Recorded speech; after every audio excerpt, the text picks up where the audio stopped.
अन्तर्गतं पश्यन्नात्मनि मायया बहिर्भूतं यथा निद्रया यह साक्षात् कुरुते प्रबोध समये स्वात्मानमेवाद्वयम् तस्मै श्री गुरुमूर्तये नमः इदं श्री दक्षिणामूर्तये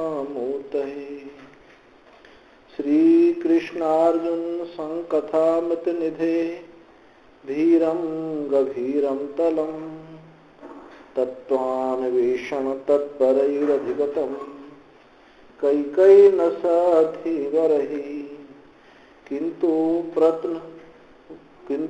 प्रत्नविचार रत्न निकरान आनीय दाने प्रभु श्री पूर्णानंदमृतेन कश्चिदिति तम सर्वात्मना संश्रये शंकरं शंकराचार्यं केशवं वादरायणं सूत्रभाष्यकृतौ वन्दे भगवन्तौ पुनः पुनः पार्थाया प्रतिबोधितां भगवता नारायणेन स्वयं व्यासेन ग्रथितां पुराणमुनिना मध्ये महाभारतम् अद्वैतामृतवर्षिणीं भगवतीम् अष्टादशाध्यायिनीम् अम्ब त्वामनुसन्दधामि भगवद्गीते भवद्वेषिणी मूकं करोति वाचालं पङ्गुं लङ्घयते गिरिं यत्कृपातमहं वन्दे परमानन्दमाधवम्। चतुर्थ अध्याय 31वां श्लोक पाठ करेंगे।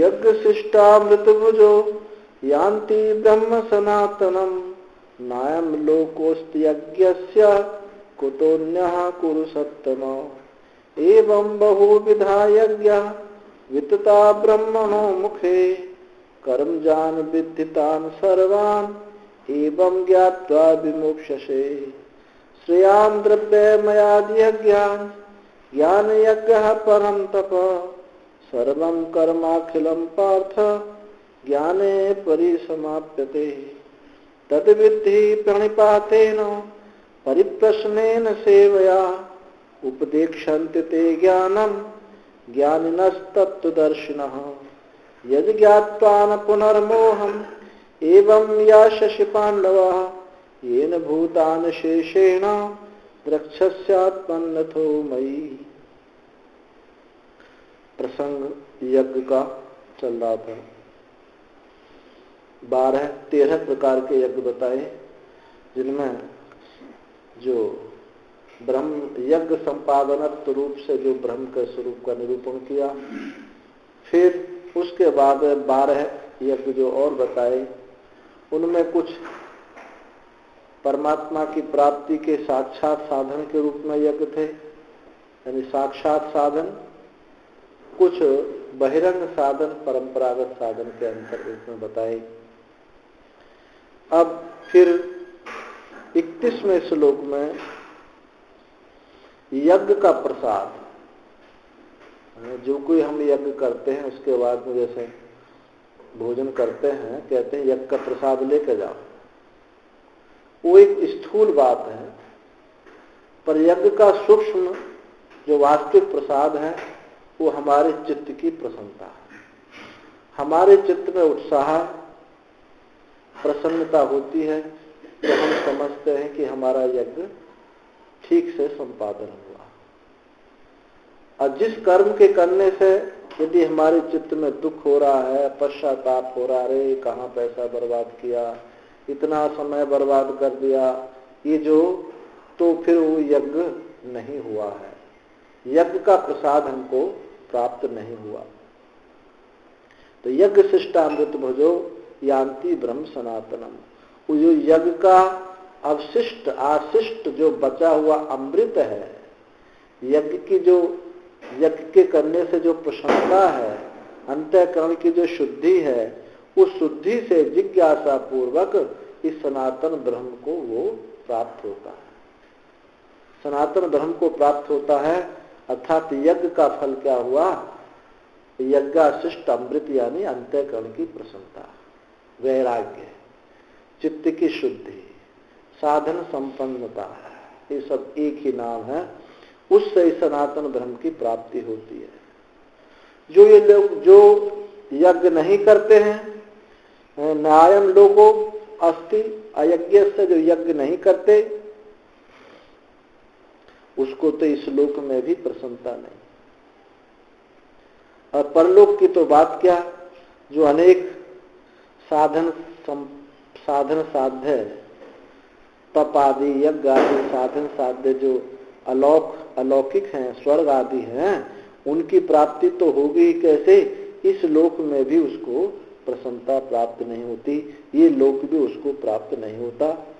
केवल भोग आसक्ति में उसका जीवन, कलह में उसका जीवन व्यतीत होता है। तो भगवान आगे के श्लोक में कहते हैं कि एवं बहुविधा यज्ञा वितता ब्रह्मणो मुखे, एवं इस प्रकार से, यहाँ तो 12 यज्ञों का वर्णन किया, यहाँ तो 12 यज्ञों का वर्णन किया है, और अनेक प्रकार के हमारे वेद में ये यज्ञ कहे गए हैं। बहुविधा अनेक प्रकार से, बहु प्रकारा यज्ञा वितता विस्तृणा ब्रह्मणो वेदस्य मुखे द्वारे। तो ये वेद भगवान है, एक मुख से नहीं है,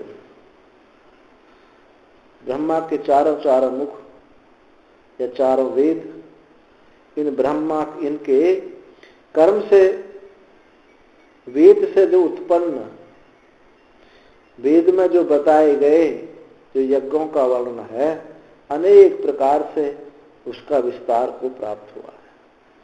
अब जब आप पूर्व मीमांसा देखोगे तो अनेक प्रकार के यज्ञों के नाम आए हैं। वो सकाम यज्ञ, कुछ स्पष्ट नाम से कहे जाने वाले यज्ञ, कुछ गौण नाम से कहे जाने वाले यज्ञ। अब जैसे अभी यहाँ हमने पीछे जो 12 नाम आए थे, विशेष करके ये गौण नाम से, गुणता से इन यज्ञों का वर्णन किया गया। और मुख्य नाम जो है, जैसे चित्रा याग है, सेन याग है, वाजपेयी याग है, राजस्व याग है, ये जो यज्ञ है, ये जिनके नाम स्पष्ट हैं, कुछ स्पष्ट नाम वाले, कुछ अस्पष्ट नाम वाले, जो गुणता से जिनके नाम बताए गए, अनेक प्रकार से विस्तार को प्राप्त हुए। पर समझना ये है कि ये जो कर्म जान विद्युतान सर्वान, इन सब यज्ञों को तुम कर्म से उत्पन्न हुए जानो। कर्म जान यानी कायिक, वाचिक और मानसिक, इन तीनों से उत्पन्न हुए वाले। कोई कायिक नहीं करते, मानस यज्ञ करते हैं, वाचिक यज्ञ करते हैं। अब जैसे स्वाध्याय यज्ञ बताया पीछे, ये वाचिक यज्ञ है। मन से किसी का भला चाहना, ये मानसिक यज्ञ है। तो अनेक प्रकार से कायिक, वाचिक, मानसिक, शास्त्रीय, लौकिक, शास्त्र में वर्णन किए गए, अथवा लोक में परंपरा से जो हमको प्राप्त हैं, वो सब यज्ञ, इन सब को कर्म जान, कर्मों से उत्पन्न हुए वाला, कायिक, वाचिक, इनसे ही उत्पन्न होने वाले जानो। ऐसा यदि हम जान लेते हैं कि कर्म से उत्पन्न होने वाले हैं, इनका प्रयोजन यदि हम निष्काम भाव से करते हैं, तो इनका प्रयोजन है अंतःकरण की शुद्धि, वैराग्य की प्राप्ति। यदि सकामता से करने वाले हैं, तो ये हमको बंधन का हेतु बनते हैं। तो ये हम समझ लें, कैसे जाने कि ये जो यज्ञ हैं, इनका क्षेत्र कर्म तक ही है। कर्म से देखो, आप पे उत्पाद्य, विकार्य और संस्कार्य। ये 4 प्रकार के फल ही कर्म से होते हैं। इसके अलावा कर्म की और गति नहीं है। उत्पाद्य, जो हमारे पास कोई वस्तु नहीं है उसको हम बना सकते हैं। हमारे पास घड़ा नहीं है, बर्तन नहीं है, तो हम बना सकते हैं। तो कर्म का क्या फल हुआ? किसी वस्तु को उत्पन्न करना, बना लेना, निर्माण कर देना। दूसरा है आप पे कि हमारे पास तो नहीं है लेकिन हम बनाते भी नहीं हैं, किसी और के पास है, उससे हम ले आते हैं, खरीद के ले आते हैं, उधार ले आते हैं। जो नहीं है, बनाया नहीं, परंतु पड़ोसी से उधार ले आए, पड़ोसी को पैसे देकर ले आए, दुकान से ले आए। ये सब किससे होगा? कर्म से ही होगा। और तीसरा है विकार्य। कर्म से हम कुछ विकार भी उत्पन्न कर सकते हैं। जैसे घड़ा लाए, घड़े में नमक भर दिया तो गल जाएगा, क्षीण हो जाएगा। विनाश को धीरे धीरे पहला पक्ष क्षीण होगा, अब फिर नष्ट हो जाएगा। लेकिन एक चौथा कर्म का फल और है संस्कार। किसी वस्तु का संस्कार कर देना, दुर्गुणों को हटा देना और गुणों का आधान कर देना। घड़ा है, घड़े को हमने पहले खूब पानी से धुलाई करी, उसकी जो गोबर मिट्टी आदि लगी थी वो सब छुटा दिए, गुणों उसको दुर्गुणों को हटा दिए। अब फिर उस पर हमने रंगों से सुंदर चित्रकारी कर दी। तो गुणों का अपनयन, दोषों का अपनयन और गुणों का आधान, दोषापनयन और गुणाधान, ये संस्कार्य है। तो इस कर्म का, ये संस्कार्य जो कर्म है, इसका हम अपना उपयोग करते हैं। क्या उपयोग करते हैं? ये जो हमारे पास अंतःकरण रूपी दर्पण है, जप यज्ञ से, तप से, होम यज्ञ, इनसे हम निष्काम कर्म करने से इस अंतःकरण दर्पण की शुद्धि कर लेते हैं। और बाकी जो है वो सब अंतःकरण शुद्धि का हेतु नहीं होंगे। उनमें एक दो बात है, देखो, एक क्लिष्ट वृत्ति, एक अक्लिष्ट वृत्ति। जो क्लिष्ट वृत्ति है वो तो भोग के लिए है या दूसरों को दुख पहुंचाने के लिए है। जो अक्लिष्ट वृत्ति है वो अक्लिष्ट वृत्ति ही निष्काम कर्म है। जो परमार्थ में, परमात्मा की प्राप्ति में सहायक हो, वो अक्लिष्ट वृत्ति है।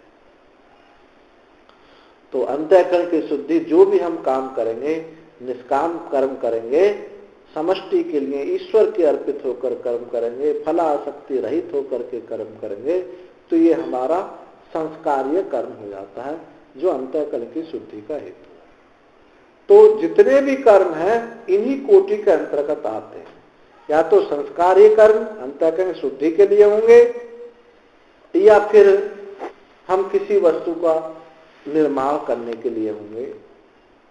ये भी निर्माण ही है, अंतःकरण का निर्माण करना, शुद्ध करना, ये भी एक निर्माण है।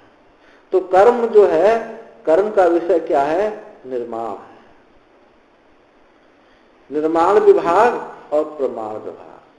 संपूर्ण वेद में दो ही विभाग हैं, एक निर्माण विभाग, एक प्रमाण विभाग। निर्माण माने बनाना, अप्रमाण माने देखना। अब सामने रखा हुआ घड़ा, हमको इसमें कोई निर्माण नहीं कर सकते। उसको बनाने के लिए तो निर्माण है भाई, चाक है, मिट्टी है, धागा है, इनसे उसका निर्माण किया जाएगा। तो निर्माण बात अलग है, अप्रमाण बात अलग है। निर्माण में किसी वस्तु को बनाया है, अप्रमाण में उस वस्तु को देखा है। सामने रखा हुआ घड़ा, यदि सैकड़ों श्रुतियां ये कहें कि ये घड़ा नहीं है, कपड़ा है, तो क्या आप मान लोगे? घड़ा नहीं है, कपड़ा है। सैकड़ों श्रुतियां ऐसी कहें कि घड़ा नहीं है, ये कपड़ा है, क्योंकि प्रत्यक्ष का विरोध है, इसमें सारे प्रमाणों का विरोध है। प्रत्यक्ष का, अनुमान का, अर्थापत्ति, अनुपलब्धि, ये 6 प्रमाण वेदांतों ने माने हैं। प्रत्यक्ष, अनुमान, उपमान और शब्द, अर्थापत्ति, अनुपलब्धि। तो किसी भी प्रमाण का ये विषय, किसी भी प्रमाण से ऐसा कि सामने रखा हुआ जो घड़ा है, सामने वो किसी प्रकार से रखा हुआ घड़े को हम प्रत्यक्ष प्रमाण से ही देखेंगे, इसमें निर्माण की कोई बात नहीं। निर्माण का विभाग पूरा हुआ। निर्माण ने अब बना करके कोई सामने वस्तु रख दी, यदि उसको देखना है तो हमको नेत्र की आवश्यकता है, प्रमाण की आवश्यकता है। तो कुछ साधन निर्माण के होते हैं और कोई साधन प्रमाण के होते हैं। जब किसी वस्तु का बोध होता है तो उसके लिए 2 चीज चाहिए, लक्षण और प्रमाण। लक्षण प्रमाणाभ्याम वस्तु सिद्धि। यदि हमारे पास एक की भी कमी हो गई तो हमको उसका बोध नहीं होगा। सामने रखा हुआ घड़ा, आंख आपकी ठीक है, परंतु आप घड़े का लक्षण जानते नहीं हैं। किसी ने कहा घड़ा उठा लाओ, वहीं रखा है घड़ा कमरे में, उठा लाओ, लेकिन घड़े का लक्षण आप जानते नहीं हैं। किसी ने कहा घड़ा तो लंबा लंबा होता है, तो लक्षण गलत होने से आप घड़े को नहीं पहचान पाए। तो लक्षण होना चाहिए। लक्षण ये है कि बड़ा पेट वाला है, लंबी गर्दन वाला है, लाल लाल रंग वाला है, ये लक्षण हो गया। और आपकी आंख ठीक है तो तुरंत घड़े को उठा लाएंगे और दे देंगे ये घड़ा। लक्षण प्रमाणाभ्याम वस्तु सिद्धि। ऐसे ही इस परम तत्व के विषय में लक्षण क्या है? लक्षण सच्चिदानंद, सत्यम ज्ञानम अनंतम ब्रह्म। सत्यम ज्ञानम अनंतम ब्रह्म स्वरूप लक्षण। यतो वायुमानि भूतानि जायन्ते येन जातानि जीवन्ति यत् प्रियन्ति अभिसंविशन्ति तद ब्रह्म तद विजिज्ञासस्व। ये लक्षण क्या है? तटस्थ लक्षण। 2 प्रकार के लक्षण होते हैं, तटस्थ और स्वरूप लक्षण। तटस्थ लक्षण उनको कहते हैं जो वस्तु के समीप रह करके वस्तु का बोध कराए, कभी रहे और कभी ना रहे। जिस घर पर एक कौवा बैठा है ये उनका मकान है, ये मोहन सिंह का मकान है। अब कौवा कभी बैठा रह सकता है, कभी कौवा नहीं बैठा रह सकता है। लेकिन ये जो कहा जाएगा गली नंबर 1 में ये पीला रंग का जो मकान है ये मोहन सिंह का मकान है, तो ये उसका स्वरूप लक्षण है। तो दोनों लक्षणों से दोनों लक्षण काम करते हैं, कहीं तटस्थ लक्षण, कहीं स्वरूप लक्षण। और लक्षण हो और प्रमाण हो। क्या प्रमाण है? श्रुति उसमें प्रमाण है। श्रुति कहती है कि जो सच्चिद आनंद रूप है ये तू ही है। ये प्रमाण, वेदांत प्रमाण, उपनिषद प्रमाण से तो आपको तुरंत अपने कि मैं ब्रह्म हूं ये आपको पहले परोक्ष बोध होगा, फिर उसको आपको अपरोक्ष बोध होगा। ज्ञान होने के बाद में विपरीत भावना निवृत्त होकर के आपको ब्रह्म निष्ठा होगी। तो कर्म का जो क्षेत्र है केवल निर्माण है। प्रमाण तो किसी वस्तु को साक्षात देखना, उसमें निर्माण काम नहीं करेगा। सामने रखा हुआ फोन, इसमें हाथ क्या काम करेगा? इसमें काम करेगी आंख। तो आंख किम निर्माणम? आंख क्या निर्माण है? नहीं, आंख प्रमाण। आंख प्रमाण। प्रमाण से वस्तु देखी जाती है, अनिर्माण से वस्तु बनाई जाती है। तो जो ज्ञानेंद्रियां हैं ये हमारे प्रमाण हैं, ये कुछ बनाती नहीं है। ये तो जो वस्तु मौजूद है जैसी है बस केवल उसका ज्ञान कराती है।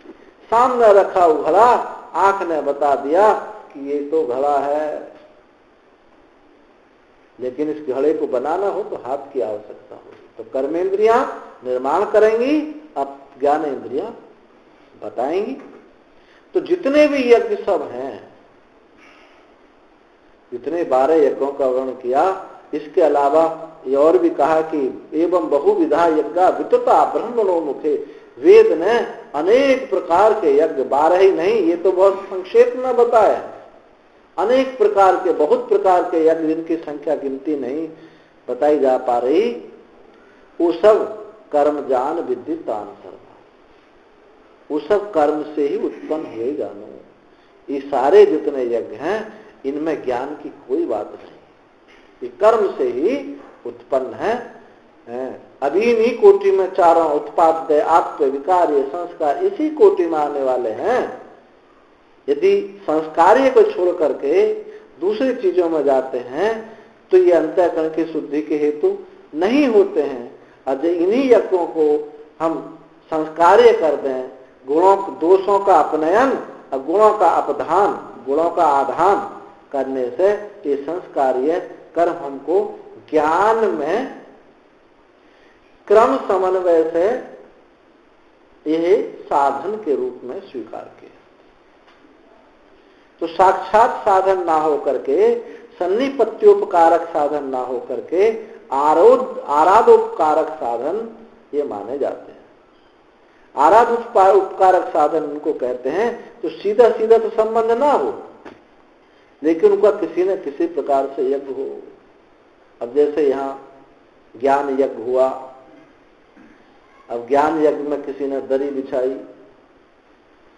किसी ने माइक लगाया, किसी ने ये सब कुछ नहीं किया, ये नहीं किया, ओ पैसा दिए। अब एक जना थे तो सीधा संतों को बुलाए अनुनय विनय करके उनसे उपदेश सुने। तो लोगों को तो दिखाई दे रहा है कि भाई ये साक्षात जो दिखाई दे रहे हैं, पर कुछ छुपे हुए लोग हैं नहीं हैं, तो छुपे हैं जो दिखाई नहीं दे रहे हैं, मंच पे माला पहनाते नहीं दिखाई दे रहे हैं, आदर सत्कार नहीं करते देखे हैं, उनका चेहरा भी कहीं नहीं दिखाई दे रहा है, लेकिन उन्होंने भी कुछ उसमें उपकार किया, तो उन्हीं को बोलते हैं आराध उपकारक। तो कर्म जो है इस ब्रह्म विद्या में, ये निष्काम कर्म जो है इस ब्रह्म विद्या में आराध उपकारक होता है, साक्षात उपकारक नहीं होता, अर्थात निर्माण करने वाला होता है, प्रमाण करने वाला साक्षात साधन होता है। तो भगवान ने कहा जितने भी यज्ञ हैं सब जो कहे गए ना भी कहे गए, सब के सब ये कर्म जान विद्युतान सर्वान, ये जान लो ये सब कर्म है, ये सब व्यापार है, और मैं व्यापार से रहित हूं, क्रिया जो कुछ हो रही है इन्हीं में हो रही है, और मैं तो इनसे अलग हूं, मैं इनका दृष्टा हूं, सब मेरा ही ये सब स्वरूप है। ऐसा जान करके क्या हो गया, ज्ञात्वा विमोक्ष से, इस प्रकार जान करके वो मुक्त हो जाता है, अपने स्वरूप को प्राप्त हो जाता है। इस सम्यक दर्शन से कि मैं करता नहीं हूं, मैं भोगता नहीं हूं, क्रियाएं सब हो रही हैं, जितने भी सब यज्ञ हैं कर्मों में बरत रहे हैं, मैं इनका जानने वाला हूं। एक व्याख्या तो ऐसी हुई, और दूसरी व्याख्या ये हुई कि आराध उपकारक हैं, साक्षात उपकारक ये नहीं है। ऐसा जान करके मैं इनसे निर्लिप्त, मैं संसार बंधन से मुक्त हूं, ऐसा वो अपने को जान जाता है। तो कर्मों का यज्ञों का, इन यज्ञों का वर्णन इसलिए किया कि हमारा अंतःकरण शुद्ध हो। यज्ञ शिष्टामृत भुजो, यज्ञ का अवशिष्ट, यज्ञ का शिष्ट प्रसाद हमको प्राप्त हो जाए, अंतःकरण की शुद्धि प्राप्त हो जाए, तब ये अंतःकरण की शुद्धि प्राप्त होगी, तब वो जानेगा कि क्रिया है, ये तो गुण गुणों में बरत रहे, मेरा इनके साथ कोई संबंध नहीं रहा, ये जाना रहा। आगे भगवान कहते हैं कि जितने भी श्रेयान द्रव्य मयाद यज्ञाद ज्ञान यज्ञ परम तप, श्रेयान द्रव्याद द्रव्यमयाद ज्ञान यज्ञात परम तपः, जितने ये द्रव्यमय यज्ञ से ये ज्ञान यज्ञ श्रेष्ठ है। देखो क्यों है? द्रव्य यज्ञ में कहीं ना कहीं हिंसा होती है। आपने इतना साकल्य की व्यवस्था की, सामग्री की व्यवस्था करी, यजमान की व्यवस्था, उसकी पुरोहित की व्यवस्था की, आचार्य की व्यवस्था की, और होताओं की व्यवस्था की, सब अपने आगंतुक नाते रिश्तेदार संबंधियों को बुलाया, बहुत सारा सामान इधर उधर से इकट्ठा किया। इतने बड़े व्यापार में कहीं ना कहीं त्रुटि होना स्वाभाविक है। तो क्या त्रुटि हो सकती है? मन से, वाणी से, शरीर से कहीं ना कहीं किसी को कष्ट हो जाए। किसी का स्वभाव थोड़ा तेज है, उससे तो स्वाभाविक होने वाली है भाई, कुछ मुंह से निकल जाए, कुछ अपशब्द निकल जाए, कुछ तीव्र आवाज में निकल जाए, सामग्री आदि ला के रख दी, किसी प्रकार से उसमें चींटी लग गई। अब आपने बहुत उपचार किए कि चींटी निकाल दी जाए, फिर भी आप इतने बारीकी से तो देख नहीं सकते कि एक चींटी ना मरे। जब आप स्वाहा कर दिए तो उसमें वो चींटी भी चली गई। तो कहीं किसी वाणी से किसी को कष्ट हो गया, कहीं कोई हिंसा हो गई, शारीरिक, वाचिक, मानसिक, किसी ने कोई ऐसा जो हमारा आचार्य हैं उनमें कोई, उनकी जीवन में कोई गलती दिखाई दे गई, ला के रही तो पंडित जी बड़े लोभ के लिए आए हैं, बहुत पैसा इनको चाहिए, ऐसे अनेक प्रकार के गलतियां हो जाती हैं। क्योंकि कर्म होता ही बिना गलती के कर्म संपन्न ही नहीं होता। जब भगवान इस धराधाम पर आते हैं तो वो भी बिल्कुल शुद्ध व्यवहार नहीं किया जा सकता, क्योंकि व्यवहार कपट में होता है, बिना कपट के व्यवहार होता नहीं है। जो ज्यादा व्यवहारिक लोग हैं ना, बहुत समाज में निपुण हैं, ये इतने ही कपटी होते हैं। जो सरल होता है ना वो व्यवहार नहीं कर पाता ज्यादा, जो सरल होते हैं वो ज्यादा व्यवहार नहीं कर पाते। तो ये जो कपट है, अब देखो अपने उसमें देखो, पत्नी की बात माँ से नहीं बताई जा सकती, माँ की बात पत्नी से नहीं बताई जा सकती, बेटा की बात बाप से नहीं बताई जा सकती, बाप की बात बेटा से नहीं बता सकती। होता व्यवहार में नहीं होता। कोई ऐसा परिवार नहीं होगा जब पूर्ण रूप से एकदम, यदि एकदम खुल्लम खुल्ला ऐसा हो तो स्वच्छंदता रूपी दुर्व्यवहार वहां उपस्थित हो जाएगा। कोई शिष्टता नहीं रहेगी, अशिष्टता हो जाएगी बहुत, जब और ज्यादा हानि हो जाएगी। तो ये जो व्यवहार है बिना कपट के होता है नहीं। अब ये द्रव्य यज्ञ जो है, क्या बिना व्यवहार के ये यज्ञ हो सकते हैं? ऐसे बड़े बड़े विशाल यज्ञ क्या बिना महीनों पहले लगते हैं? एक बार हमने एक बहुत बड़ा यज्ञ किया, गायत्री पुरुषों का यज्ञ किया। अब हम पूरे समय इतनी शांति एकाग्रता से जप करते थे, और जब यज्ञ करने का समय हम विक्षिप्त हो गए। विक्षिप्त के हो गए मतलब अब तिल कहाँ से लाने हैं, जौ कहाँ से लाने हैं, आचार्य किसको वर्ण करें, ये दिमाग में घूमने लगे संकल्प। विक्षिप्त होने का मतलब संकल्प विकल्प उठने लगे, जबकि उससे पहले संकल्प विकल्प नहीं थे। अब फिर उसको पूर्ण मनोयोग के साथ हम किए, और उसमें कोई गलती हो जा, अरे भाई इतने पैसा आचार्य को दिए जाने, इतने नहीं दिए, अब पति में संतुष्ट है नहीं संतुष्ट। तो ये द्रव्य यज्ञ में बहुत सारी त्रुटि होने के चांस उपस्थित है। इसलिए भगवान ने कहा यज्ञ नाम जप यज्ञोष। यहाँ कोई चींटी चाटा मरने का कोई वो नहीं है, कोई यजमान को दुखी होने की, पुरोहित को दुखी होने के लिए कोई अवकाश नहीं है।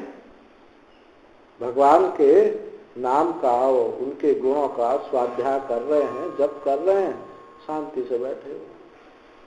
इसलिए सम यज्ञों में मैं जप यज्ञ हूं।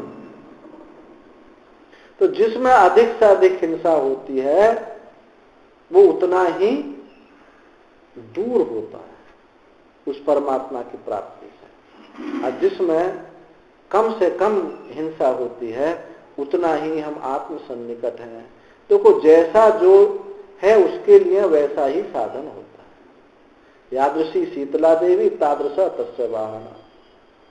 जैसी शीतला देवी हैं ऐसे उनका वाहन गदा है। अब इतने बड़े परम तत्व को पाने के लिए हिंसा युक्त साधन बहुत छोटा पड़ जाता है। वहां तो साधन भी ऐसा ही चाहिए जैसे शीतला देवी है। शीतला देवी ये परमात्मा निर्लेप निर्विकार निर्दोषम समम ब्रह्म, निर्दोष है, सम है, ऐसे साधन भी उनको वैसा ही हो। तो कौन द्रव्य यज्ञ साधन वहां काम नहीं करता। अब ये भोजन भी हम करते हैं तो उसमें भी रहता है कि भाई हमारे ऐसा भोजन करें जिससे हमको हमारे जीवन में हिंसा ना हो। कोई भगवान को प्राप्ति करने के लिए कोई जिज्ञासु है परम तत्व को, वो का मांसाहारी होना वाला मुश्किल है, वो मांसाहारी नहीं होगा। अच्छा मांस खा भी लेता हो कहीं ऐसी स्थिति परिस्थिति में, वहां उसकी मजबूरी है क्योंकि दूसरी कोई चीज है नहीं। ऐसी बहुत जगह तिब्बत आदि में कुछ मिलता नहीं, पर ये रहता है कि कष्ट ना हो, मेरे द्वारा हिंसा ना हो। इसलिए ये जो एक क्या बोलते उद्भिज चीजों का हम अपने भोजन में प्रयोग करते हैं। उद्भिज, स्वेदज, अंडज और जरायु। तो हम जमीन से फोड़ने वाले वनस्पति आदियों का अपने भोजन में प्रयोग करते हैं। आप भी सुनते हैं साथ की साधना में वही भाई बिल्कुल शुद्ध शाकाहारी है, फलाहारी है, दूधाहारी, ये सुना है कि साधन में मांसाहारी है, उन्हें मांसाहारी होकर के भगवान को प्राप्त करने की कोशिश की। वो मजबूरी है, यहाँ ऐसा नहीं। तो ये जो उद्भिद प्राणी हैं इनमें चेतन की एक कला का विकास होता है। स्वेदज में दो कला का, स्वेदज माने पसीना से उत्पन्न होने वाले ये जो क्या है, जू हैं, खटमल हैं इत्यादि, ये इनमें दो कला का है क्योंकि चल सकते हैं, इनमें ब्लड भी निकलता है। एक वनस्पति को तोड़ने की अपेक्षा आप यदि एक जू को मारते तो कहते हुए हत्या हो गई। उन एक तीसरे हैं अंडज, जो अंडा से उत्पन्न होने वाले हैं। एक जू को मारने की बजाय आप एक कबूतर को मारते हैं तो ज्यादा आपको लगता है कि हमने बड़ी हत्या हो गई है। और उसके अलावा चौथे प्राणी हैं जरायुज। और जरायुज में भी दो भाग हैं, द्विपाया और एक चतुर्पाया। तो द्विपाया जो है वो मनुष्य, उसमें भी जो एक मनुष्य को मारने की अपेक्षा यदि आपने एक भैंसा मारा गया आपके द्वारा तो इतनी हत्या नहीं मानते, एक मनुष्य के बराबर नहीं मानते। इस मनुष्य में भी चार कला का विकास मनुष्य में है, सामान्य मनुष्य में पांच कला का विकास धर्मात्मा में है, एक ब्राह्मण में है, छह कला का विकास एक संत में है, वैराग्यवान जिसको संसार से वैराग्य हो गया, और सात कला का विकास एक तत्वज्ञानी। और सात कला से ऊपर अब जो 16 कला बचती हैं ये सब अवतारी कारक पुरुष हैं। तो एक सामान्य मनुष्य के मारने से यदि एक सन्यासी को मारा जाता है तो बहुत बड़ा दोष होता है।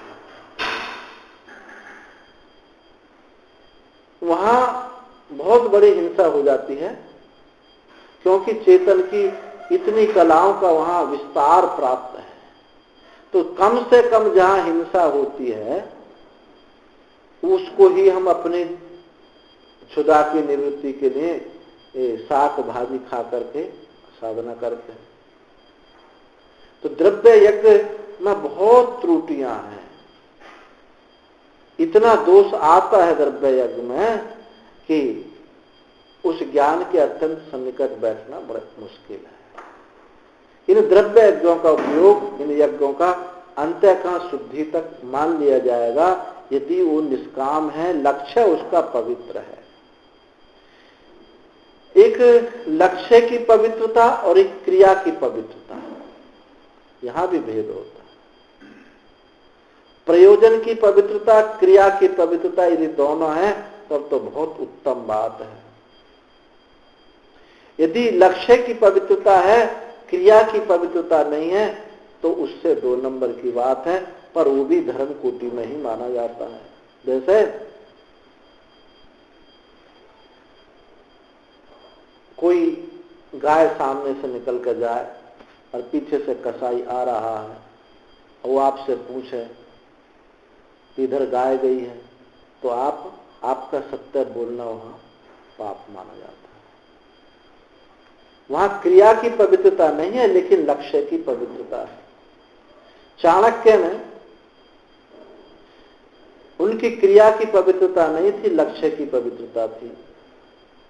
महाभारत में भी देखें, अश्वत्थामा हता नरोवा कुंजरोवा, अभी झूठ है नहीं है, अश्वत्थामा मारा गया।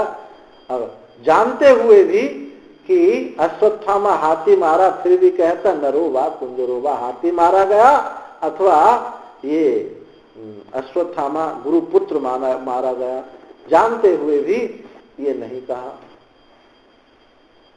तो वहां लक्ष्य की पवित्रता है। लक्ष्य की क्या पवित्रता है? उनको, पांडवों को राज्य नहीं, राज्य भोग के लिए उन्होंने युद्ध नहीं किया, धर्म के लिए युद्ध किया।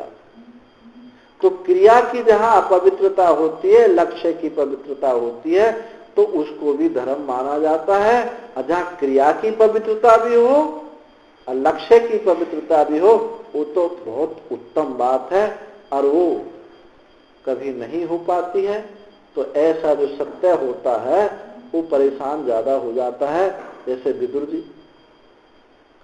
विदुर जी को अच्छा बुरा कह करके निकाल दिया गया, क्योंकि उनके लक्ष्य की भी पवित्रता थी और क्रिया की भी पवित्रता थी। तो ये द्रव्य यज्ञ जो है, कहने का तात्पर्य यह है कि द्रव्य यज्ञ में कहीं ना कहीं हिंसा होती है, त्रुटियां होती हैं, जो ज्ञान का साक्षात साधन नहीं हो सकता। इसलिए भगवान कह रहे हैं श्रेयान द्रव्य मयादि ज्ञान यज्ञ परम। इसलिए ज्ञान यज्ञ जो है इस द्रव्य यज्ञ की अपेक्षा श्रेष्ठकर है, श्रेष्ठ है। वहां एक तो किसी व्यक्ति की, वस्तुओं की, किसी की अपेक्षा नहीं होती। वहां कुछ पाना नहीं है, छोड़ना है। जहां त्याग है वहां प्रेम है, जहां ग्रहण है वहां भोग है, हिंसा है। इस दृष्टि से भगवान ने कहा कि देखो भाई, ये द्रव्य में यज्ञ से ज्ञान यज्ञ श्रेष्ठ है। और देखो एक बात और बताई, सर्वम कर्माखिलम पार्थो ज्ञाने परिसमाप्यते। ये जो कर्म से जो फल प्राप्त होने वाला है वो बहुत छोटा प्राप्त होने वाला है। ये द्रव्य यज्ञ जो है फल आरंभक होता है, और ज्ञान यज्ञ जो है उसमें फल का आरंभ नहीं होता। और यतः सर्वम कर्म समस्तम अखिलम प्रतिबद्धम पार्थ ज्ञाने मोक्ष साधने सर्वतः संप्लुतोदक स्थानीय परिसमाप्यते अंतर भवति इत्यर्थ।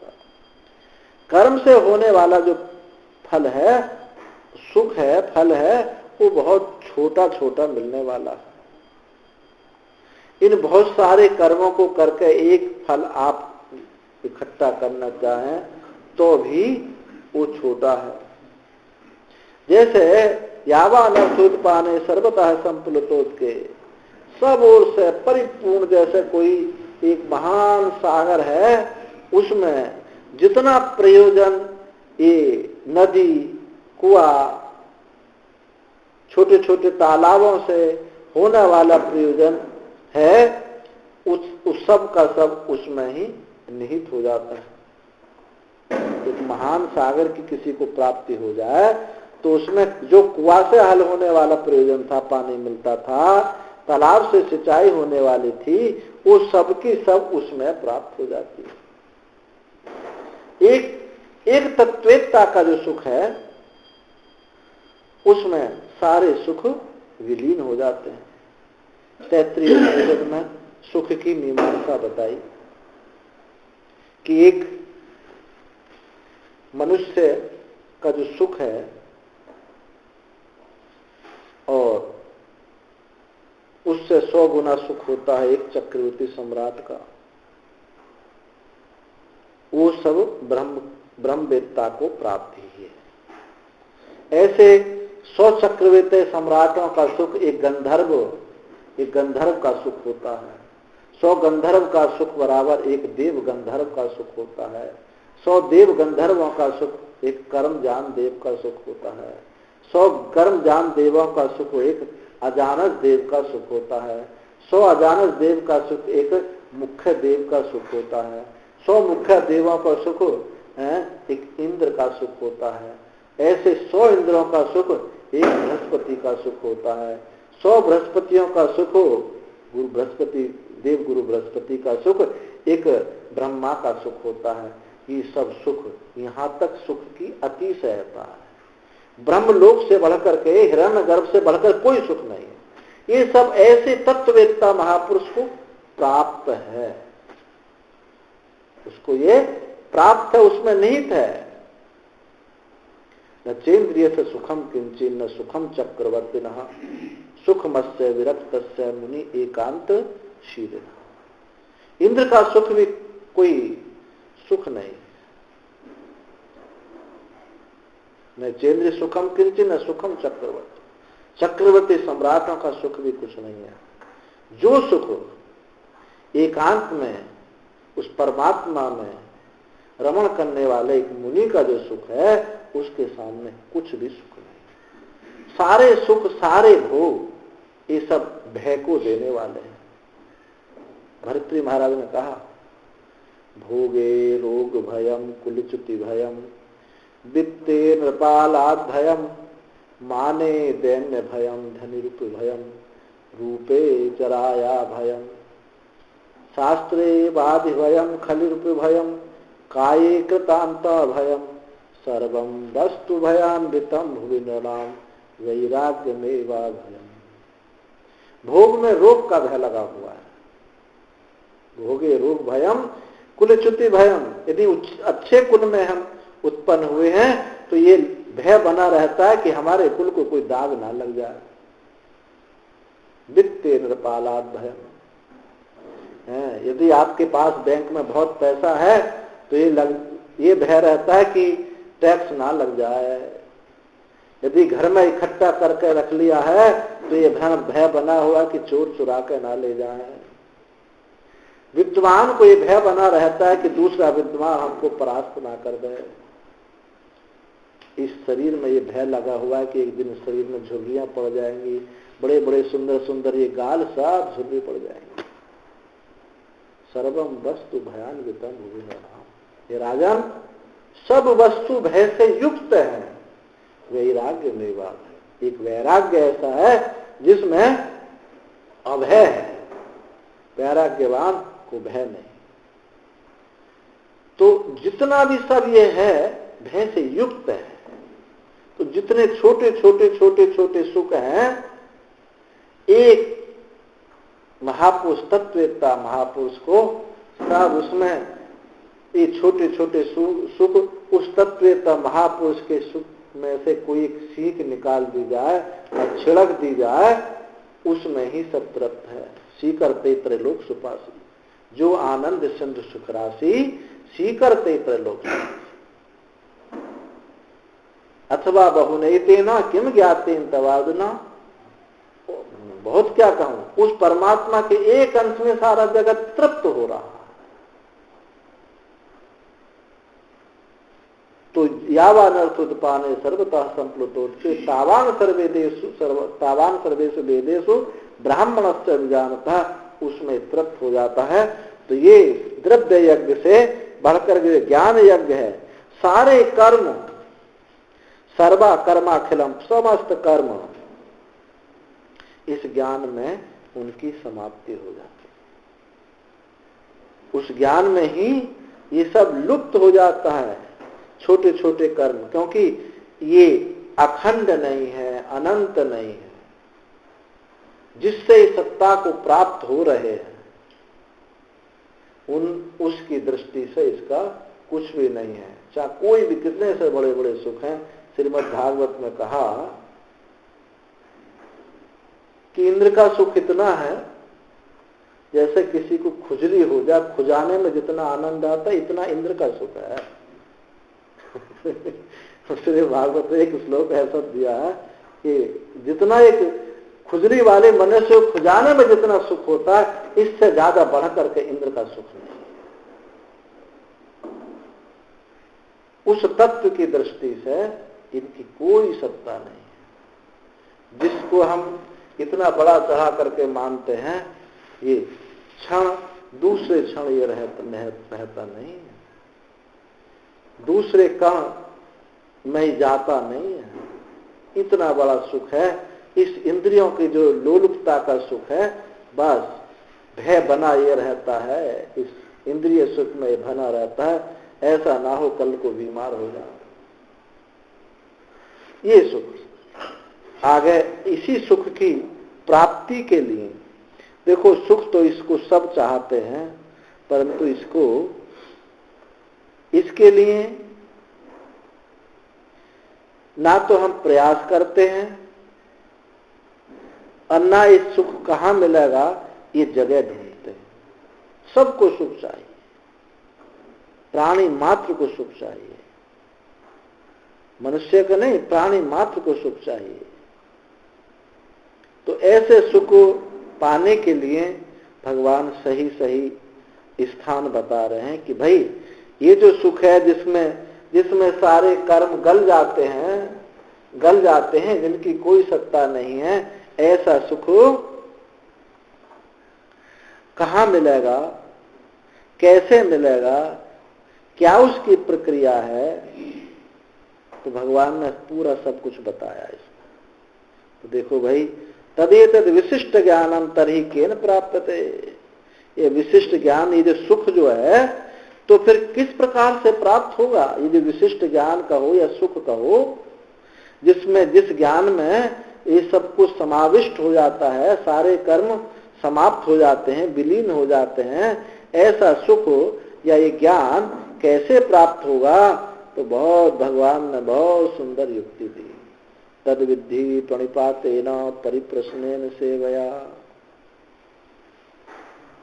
3 बात होनी चाहिए। यदि उसको आप जानना चाहते हो, उस परमात्म तत्व को पाना चाहते हो, तो प्रणिपातेन परिप्रश्नेन सेवया, 3 चीज चाहिए। जब तक इन महापुरुषों की चरणों की रज में लोटपोट नहीं होंगे, तब तक ये तत्व प्राप्त होने वाला नहीं। जब तक इन संतों की लंगोटी नहीं धोई जाती, ये प्राप्त नहीं होता है। ध्येयं सदा परिभवघ्नम् अभीष्ट दोहम् तीर्थास्पदं शिविरञ्चिनुत शरण्यं भृत्रतं प्रणतपाल भवाब्धिपोतं वंदे महापुरुष ते चरणारविंदम। उस महापुरुष को प्रणाम करते हैं।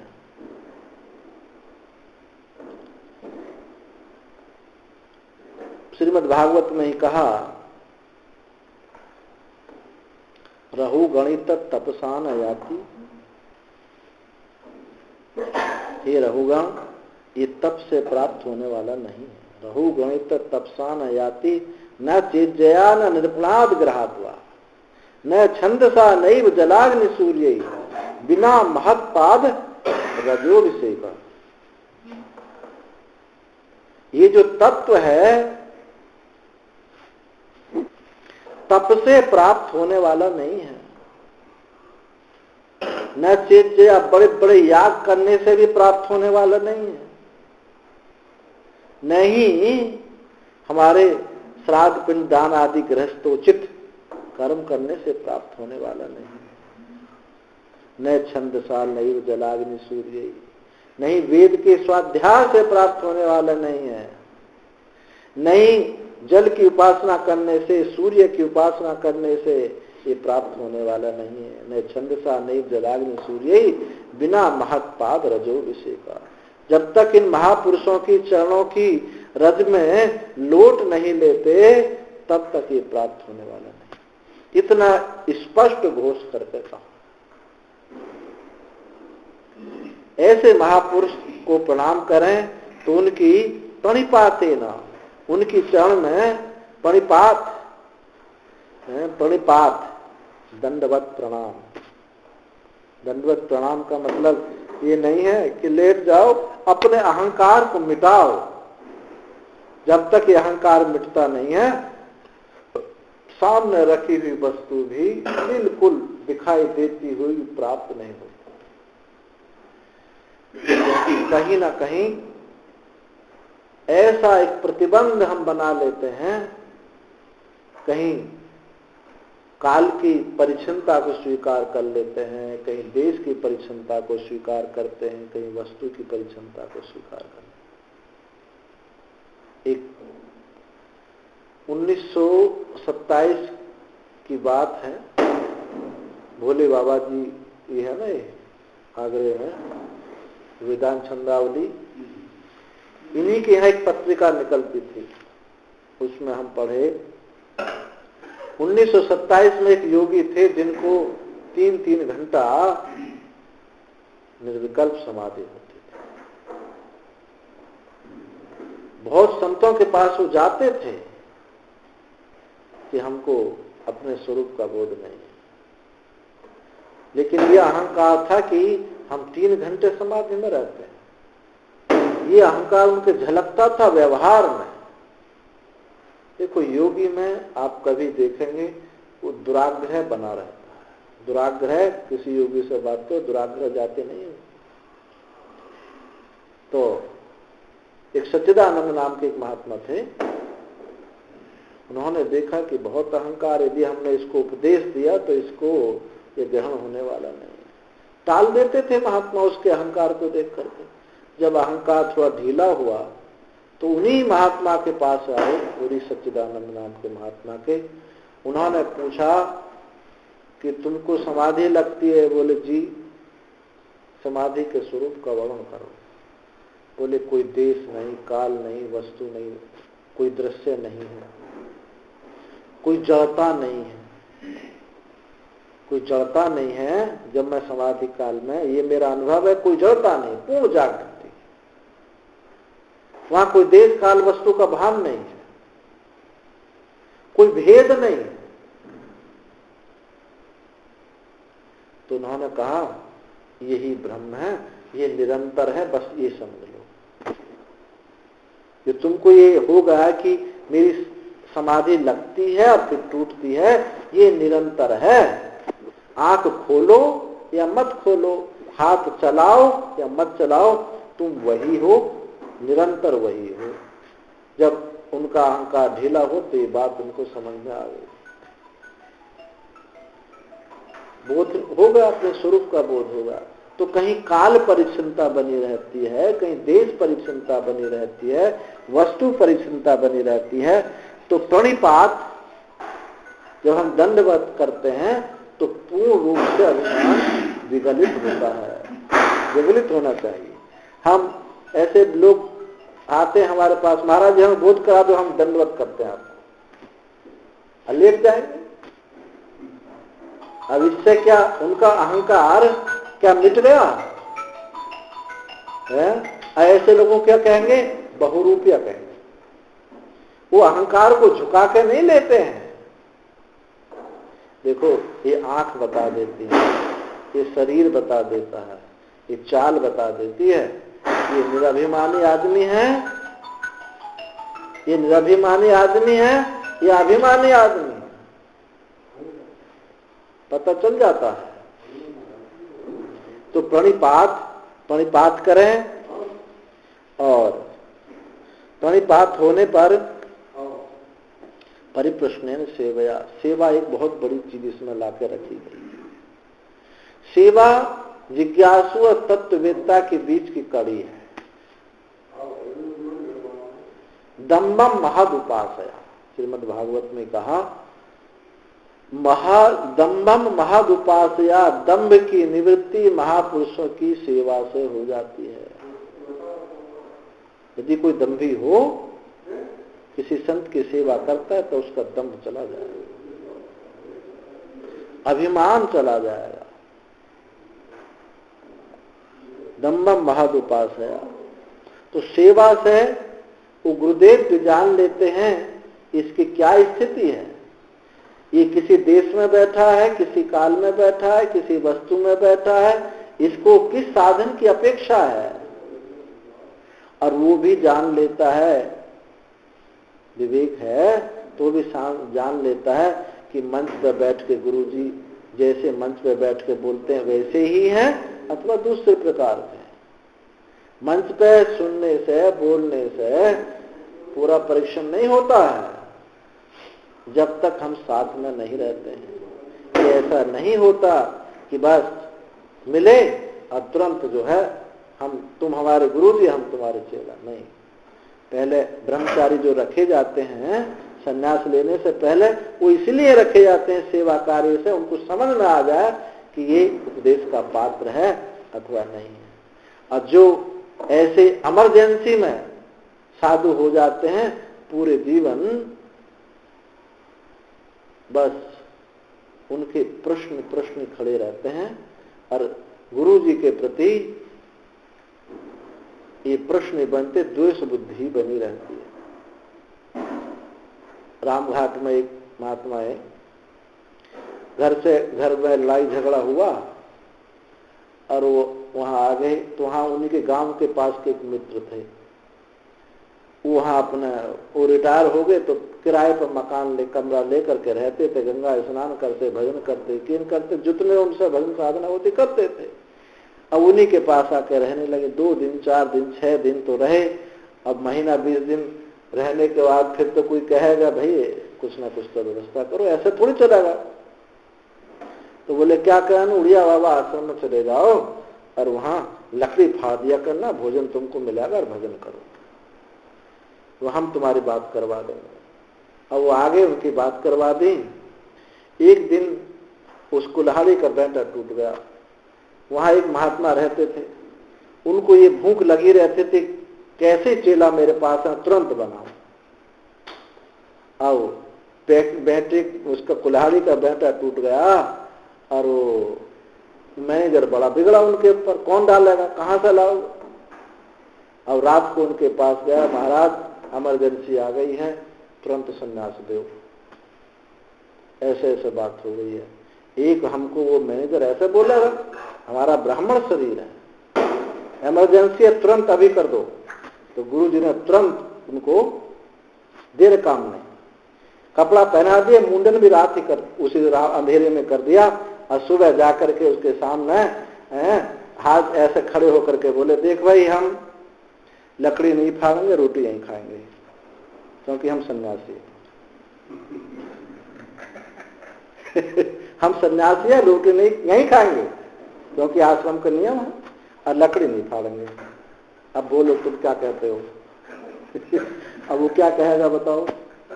तो ये जो बात होती है कि सेवा नहीं होती है, परिप्रश्न सेवा नहीं है, तो फिर यही स्थिति बनती है। अब उनकी गुरु जी से भी बात अगले दिन से ही बिगड़ गई, देर नहीं, महीना 2-4 नहीं लगे, उसी अगले दिन से ही बात बिगड़ गई। तो परिप्रश्न सेवया, जो सेवा है ये कड़ी होनी चाहिए, नहीं तो ये ज्ञान पकने वाला नहीं है। चलो आज इतना ही रहने दो।